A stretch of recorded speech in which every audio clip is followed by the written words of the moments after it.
भारत देशात उद्या एक मोठा गॅप अप होऊ शकतोय आपल्या इंडियन स्टॉक मार्केटमध्ये. त्याचे रिझन आहे दोन. कारण युरोपियन नेशन्स हे इंडियात येऊन 13 वर्षापासून न झालेली एक ट्रेड डील, ती 13 वर्षानंतर आज भारतात होती.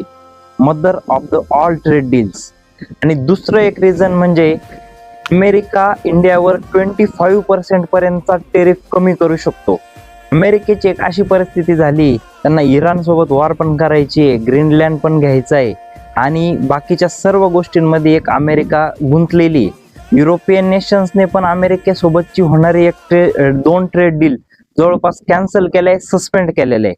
त्यामुळे हा अमेरिकेचा खूप मोठा निगेटिव्ह पॉइंट आहे आणि अमेरिकेला भारताकडे येण्याशिवाय पर्याय राहिलेला नाही.